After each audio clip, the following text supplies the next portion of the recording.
am the founder and CEO of Remnant Farm Kombucha. And we are mainly known for making hard kombucha specifically.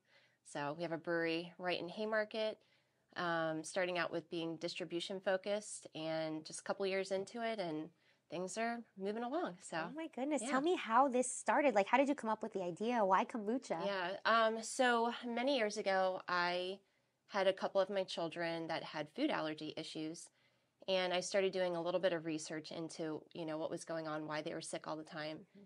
And it sounded like they were digestive issues, specifically related to our diet. Mm-hmm. And then I also read that if a mother has issues with her diet, typically it's passed on to her children. Oh, wow. And so I knew I had issues with dairy and wheat specifically. So from that point, I started researching very heavily nutrition. I had already been researching nutrition in general, which has always fascinated me. Mm-hmm. And I came across the paleo diet. So the paleo diet is a grain-free diet. It's dairy-free, low processed food. So you're eating, just the best quality food that you can, mm-hmm. but specifically cutting out specific things. So I immediately cut wheat out of our diet and then moved on to cutting dairy out. And my middle daughter specifically, she went from being the sickest kid to the healthiest. Wow. So doing the paleo diet, the hard part was I felt like no treats. Mm-hmm. I felt very restricted. And this was years ago. So there just wasn't all these alternatives that there are today. I feel like it's constantly, there's great things being added to the market. But back then it felt very limiting, mm-hmm. and I felt like there was no's all over the place. So kombucha, I found kombucha over at Wegmans and gave it a go. I had my first one. I think I got like a green algae one or something. And I was like, okay, that one's probably a little too far. So then I went the next time and I ended up getting like a ginger flavored kombucha. I love the ginger flavored. And as soon as I had that one, I was like, this feels like a treat again. I feel like I can enjoy life as long as I can have this kombucha. So I started drinking kombucha, mm-hmm. and I started buying it every single day. And my husband, after a little while, was like, hey, your little hobby over here is getting expensive. And I was like, okay. And so I was like, well, let's make it, So it was my idea to make kombucha. Mm-hmm. Well, I got this whole kit online and I made kombucha one time in my whole life. And I was like, I will never do this again. I did not enjoy the process at all, but I gave it a try. Mm-hmm. And my husband just happens to have a culinary degree. So, perfect. Yeah. So he sees me in the kitchen fumbling and mumbling around and he's like, here, scoot over. Let me do this. Let me do it. So he makes his first batch of kombucha and he puts in like fresh squeezed lemon juice and raspberry and ginger. And I'm not kidding. The very first batch he made, I was like, this is ridiculous. I could never compete with this. So he started making our kombucha at home. And this is over 10 years ago now. And he would make it like in a little crock and fill up a growler. And I would drink the whole thing. And he'd be like, you cannot drink the whole thing. And I was like, well, it's so stinking good. Well, why'd you make it so good? Yeah. So I was like, you're going to have to make more. So our crocks kept getting bigger and expanding. And then finally, back in 2019, we moved out to Remnant Farm. And he just was, I think, really inspired by nature. It just seemed like the artistic side in him came out in a really powerful way. And he went from making crocks of kombucha to like these huge vats of kombucha. Oh my goodness. And then we were hanging out at a brewery in Warrenton, Virginia called Powers Farm Brewery. Mm-hmm. And they're farm to table. So we were so into the farming and regenerative agriculture. We just felt very at home there. Yeah. And so he was talking to them about fermentation in general. And they said, we would love for you to make your kombucha here at the brewery. So that's how it all began, was 2019. And that was just our regular soft kombucha. Mm-hmm. So, and I'm sorry if I'm talking too much. No. It's a long story. No, please. Listeners want to hear this. Okay. I want to hear this. Okay, great. Thank you. So then I think it was probably a year into making regular kombucha. He was like, I really love this. I would love to do this full time. Mm-hmm. And I was like, I just don't know if that's possible to make a living off of making regular kombucha. And I'm sure it is. But that's how my brain was working at the time. So I was like, well, what about making hard kombucha? I don't feel like that's really out on the market yet. I don't think I've ever heard of that. A lot of people haven't. So I was like, it's not saturated yet. It's more of a West Coast idea at that time. Yeah. And still probably is. So I was like, how about make hard kombucha? So it took him 6 months to figure out how to make hard kombucha. He's a little scientist over there. He is a scientist. He was constantly just tinkering. He was buying books like this big on fermentation alone, just fermentation. I love how passionate he got with your little Yes. crazy idea of Exactly. kombucha making. He's like, Yeah. let me do this. And he's Yeah. part of it now. Huh? Well, I think it was meant to be. Like, you know, when I look at our whole life leading up to this, it's like this, I mean, him having his culinary degree, Yep. he had to put it aside for a few years, but now it's come back in a big way. So I love this. I'm sure he's happy about that as Loves well. it. Yeah. I mean, he's doing it a lot, probably a lot more than he ever thought he would. But no, I mean, he's absolutely passionate about it. It's perfect for him. He is very much a scientist, which I didn't even know. We've been married for 20 years. I had no idea I was married to a scientist. But anyway, after that 6 months, you know, trial and error, he figured it out. And when I had a sip of his first batch of kombucha at Powers Farm Brewery, I was like, this is crazy. I cannot believe he figured this out. I can't believe it tastes like this. I'm going to go make sure it gets out there everywhere. So that was like, you know, just that little spark. That aha moment. Yeah. So that was in August of 2022 or 2021, I believe. Yeah. It's not recent, but it's not like so long ago. Right. That's I know awesome. it feels like long ago, but it's like, oh wow, it wasn't that long ago. So we were just making it for Powers at that time, the brewery. And then we learned that because we're licensed as beer in the state of Virginia, we could do a contract brew with other breweries in the area. Awesome. So that's how we started selling, we started selling to other breweries in the area, and they were able to put it on their tap as if it's their own product and sell it, you know, like it belongs to their brewery. Okay. And it's an alternative now to their beer. So they have a gluten-free, healthier product that's in the realm of like cider and things like that. That's awesome. But yeah, so no middleman needed, and so that's how we started. When they sell that and they pass it as their own, I guess, are they able to give you like some type of credit or anything? It's up to the brewery. Okay. So because of ABC, the laws are pretty strict, and we have to be careful and adhere to that. Yes. So we can't go to a brewery and say, you have to give us credit. Okay. But of course, a lot of them do. Yeah, I was going to say, like, get your name out there. Yeah. We have a relationship with most of these breweries, or I guess all of our breweries. And, you know, it's something where they want people to know that this is coming from Remnant Farm. I love that. But I have bumped into some people in very far away, as far as DC, Fredericksburg, and I say, have you ever had hard kombucha? And they say yes, and I'm like, where? You know, like, how dare you? Right? Where'd you have it? And they're like, at this brewery. I was like, okay, that was my kombucha. That's fine. You can have that. But yeah, we recently signed on with a distributor, and that's just very much what you do when you own a brewery. And they started, you know, helping us with the distribution, and so now we're getting into restaurants, grocery stores, Whole Foods, places right here in Leesburg. So yeah, things went from, you know, little batches.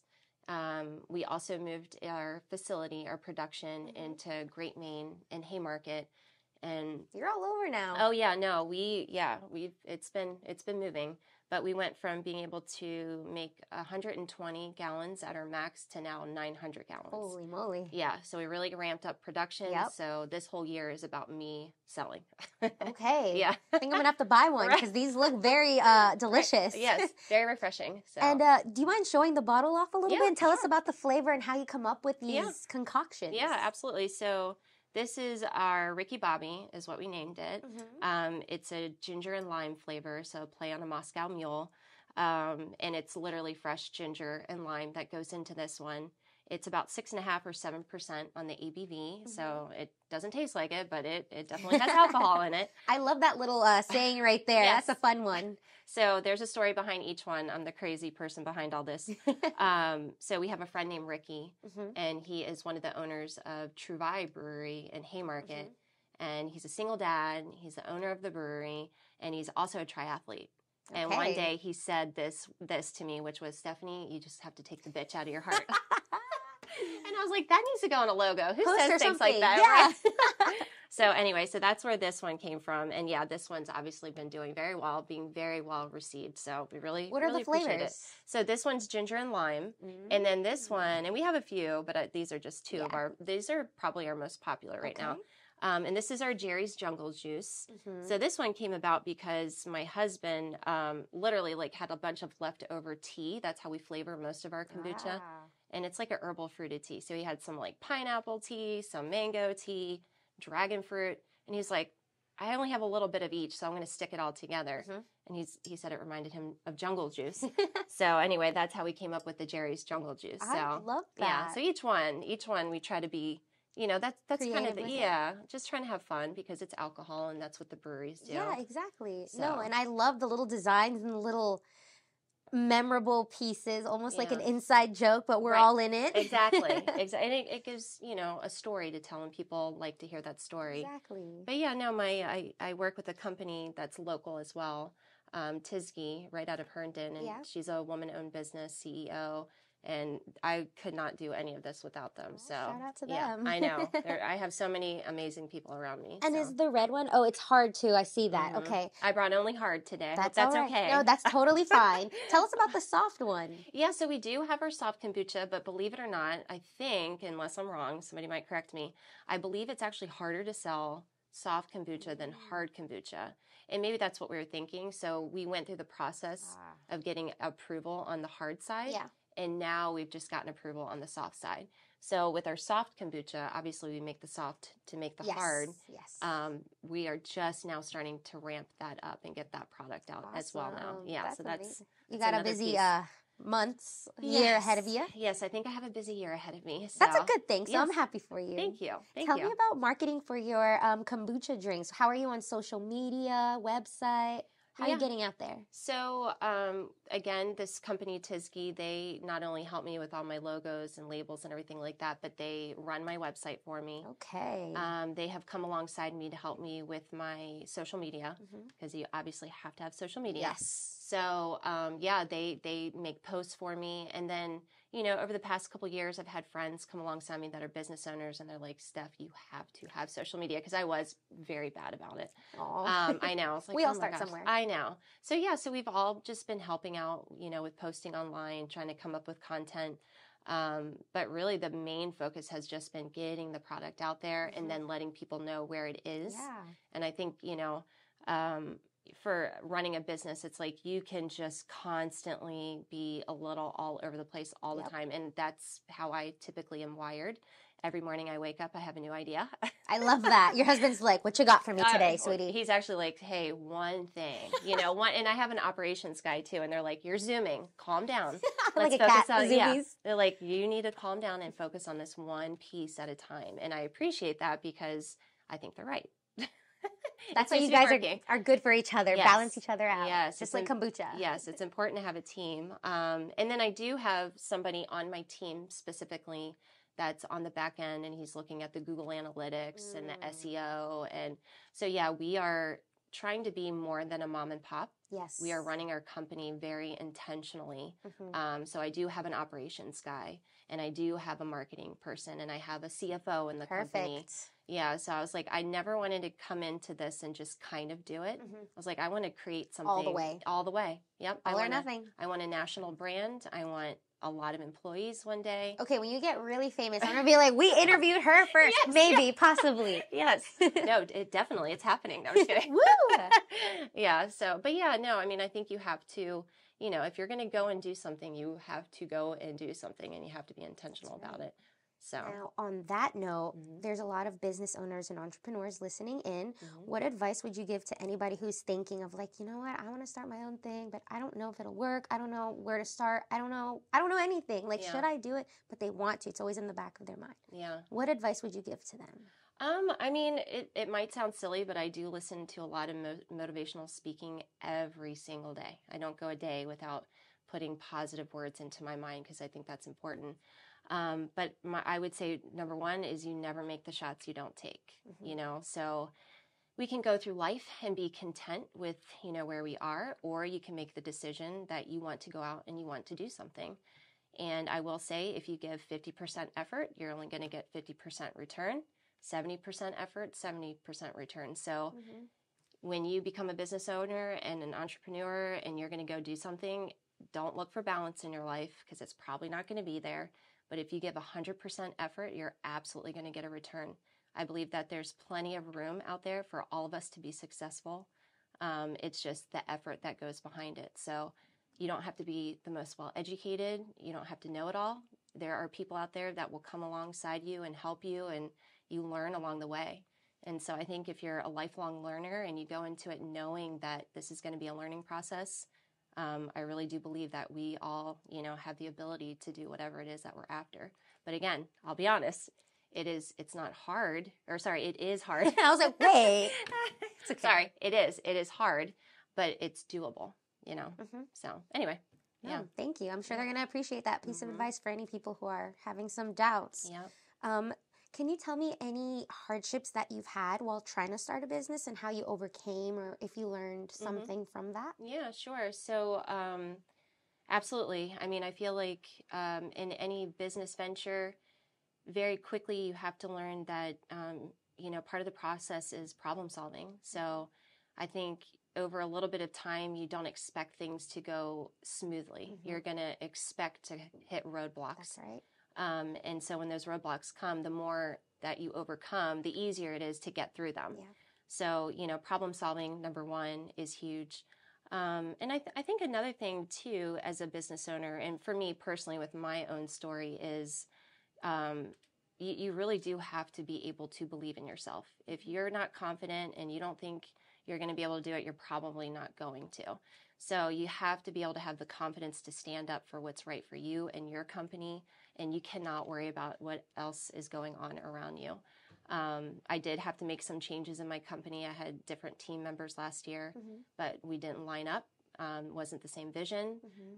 They don't have the passion and the belief that I have. They don't treat people the way that I do.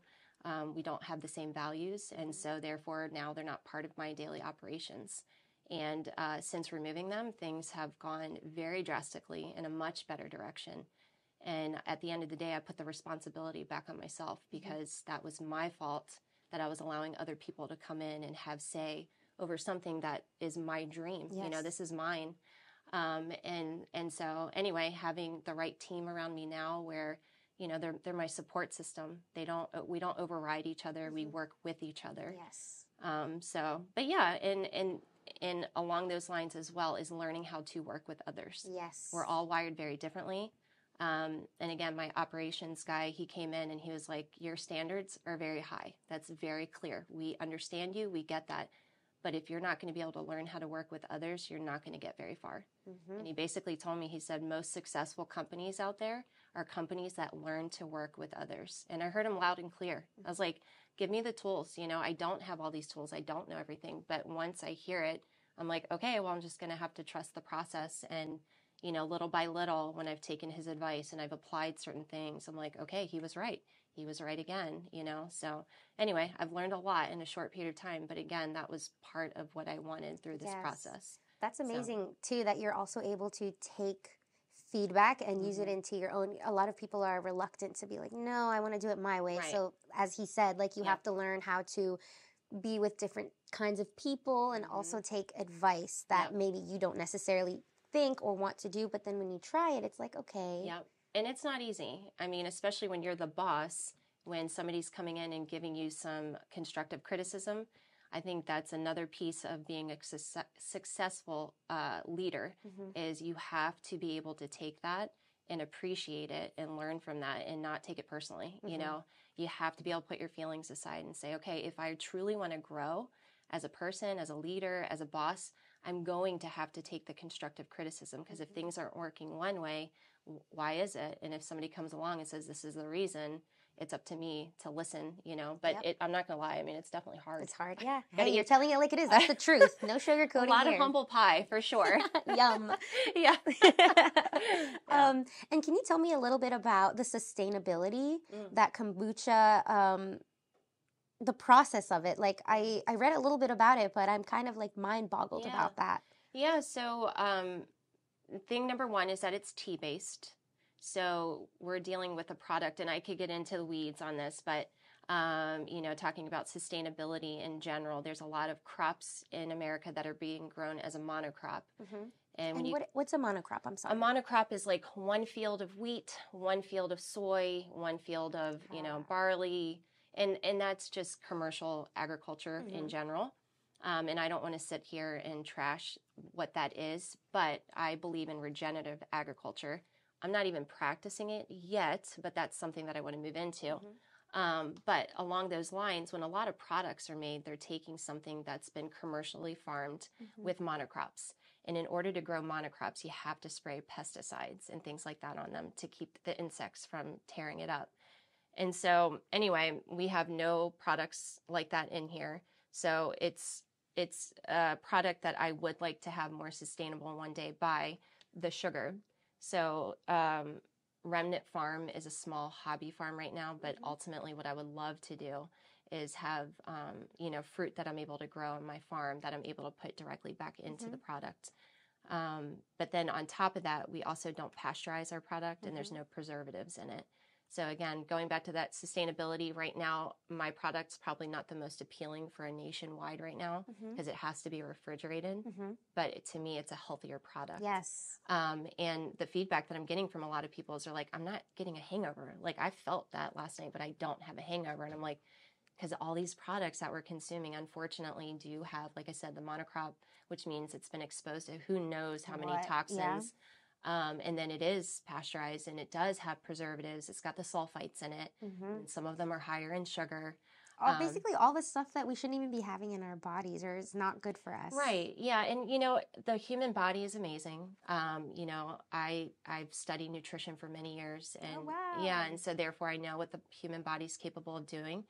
And that's up to our body to process and to get rid of it. But you want to try to eliminate as much as you can if you're aware, as Americans, we wonder why we feel like junk so many times. And it's because of the stuff that we're putting into our body. I believe it. Yeah. So, again, with our farm, we have other farms around us. We don't do everything perfectly. We're nowhere close or near, but we do try to be mindful about getting our products, if we can, from local farms that are farming the same way as we are. Yes. So. And can you tell me why that's important to you? I know you have a little bit of a background with your kids not being able to digest certain foods. Why is that important to you? Why else? Yeah. And so I believe that, so first of all, the word remnant means to me to live a life that's set apart, and that's why it's a tagline in my branding as well. I believe that, we live in the land of convenience, and we're so comfortable, and everything's so convenient, but I just don't think that's the right thing. There's a reason why a lot of people get sick and don't feel well. And so I've been a personal trainer, a CrossFit coach, a nutritionist for many years. And I have felt the difference of, putting the right things in my body, putting the wrong things in my body. And so that's how it became so important to me personally. And when we moved out on our farm and actually started doing the farming, growing and raising, we've had animals on our farm, and then we've also had fruit trees and berries and things like that. And I think the other piece to it is when you grow your own food or when you see things happening, the connection is so different than when you just go into the grocery store. And again, I know that none of this is convenient. I'm not saying this is how everybody needs to live, but that's what means so much to me personally is, having a little bit more of a connection, a more understanding. And then therefore I have a more appreciation of what's going into my body and why, I'm consuming what I'm consuming. Yeah, absolutely. So, but yeah. I also have kind of maybe a dumb question, but I know kombucha has the probiotics in there. Does it die when it's in contact with the alcohol? Yeah, no, that's a great question. So there's a lot of science out there.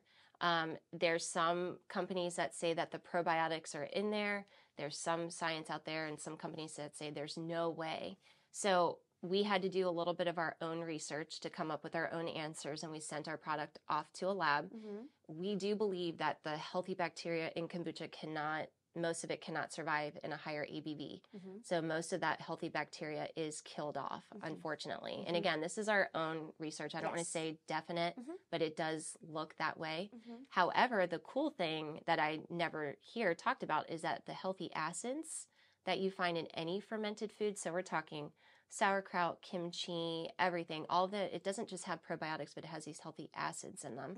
That is 100% carried over in our hard kombucha, which I thought was fascinating. That's awesome. Yeah.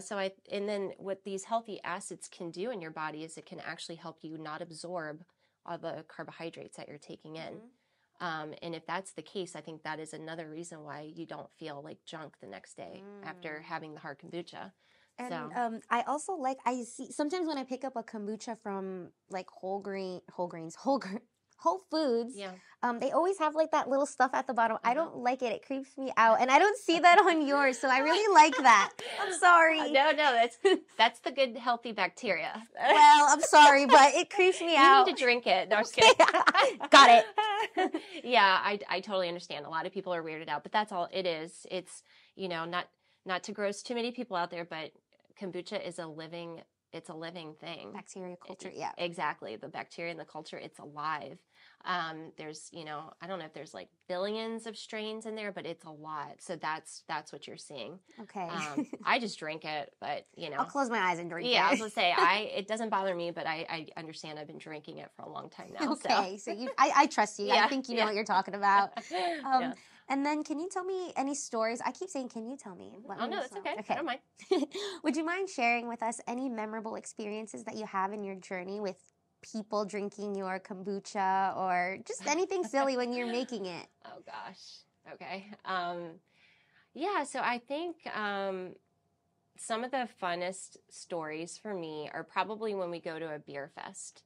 So again, we're licensed as beer, so we're kind of hanging out with the breweries. Yeah.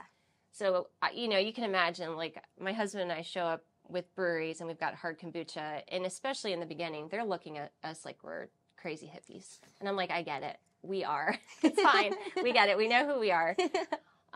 So we've had a lot of people come up to us and be like, kombucha, like they just always, I don't want to say always, there are those critics out there that think they know what it's going to taste like. They have a negative, mindset behind it. Yeah. And then when they come and try it, they're blown away. Mm-hmm. So I do have a couple of recordings on my social media of some people that, they walked around a beer fest, and we're talking like 30 plus other breweries that they went and visited. And then they were like, okay, we'll try the hard kombucha. And this is one of my favorites. This one was out at Fredtoberfest in Fredericksburg. It was a couple guys. They were dressed up as if they were in lederhosens. Okay, what is that? It's like, Fredtoberfest German beer. Yes, I know. So these guys, they were all decked out. And, the biggest, most masculine men there, Kombucha. Yeah, and they're like, oh, gosh. And they told me that what they did is they took my sample and they walked away, and I didn't know any of this because there's people all around, and they were close to a trash can. So they're like, just in case we hate it, we'll toss it, So they go and take a sip of it, and they come back over to me. They're like, this is the best thing we've ever had. This is the best product here.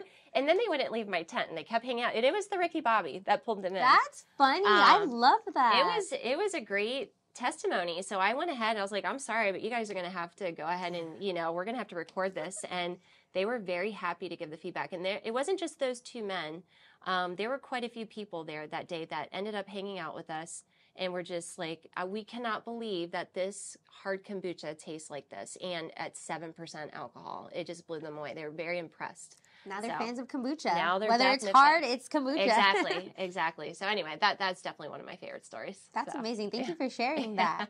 And just to wrap things up here, if you could have one message that you could leave with our listeners, what would that message be? It can be in relation to kombucha, sustainability, life, anything. Okay. All right. Well, this is what's been on my mind recently. I feel like as, business owners, entrepreneurs, leaders, whatever you want to call us, people that are just out there after it, I think at the end of the day, the best thing we can do is try to find balance in our life. And like I said in the beginning, I have not gotten there yet. I don't feel like I'm 100% where I want to be, but that's where my heart is today. Is I want to, have a successful company, do things for others, but I also want to be able to have that quiet, alone time, peaceful time at home with my family, on my farm, and just be, present in the moment. My children, I have 3 children, 19, 17, and 13. And I'm watching them grow up so quickly. And I'm like, this is going very fast. So I would say, as much as you can, try your best to find those little moments to slow down, be present in the moment, enjoy it, because those little kids or, your spouse or whatever, life goes by so fast and you don't want to miss it. So anyway, that's my advice. That's a great note. No, thank you so much for sharing that with us. And where can our listeners find you? So you can find me at either our brewery, which is in Haymarket, Virginia. We sublease from Great Maine. You can find us on our social media. We're on Instagram and Facebook and our website, and it's all remnantfarmkombucha.com. Perfect. Thank you so much for your time. Thank This was you. awesome. Thank you. I appreciate it. Yeah.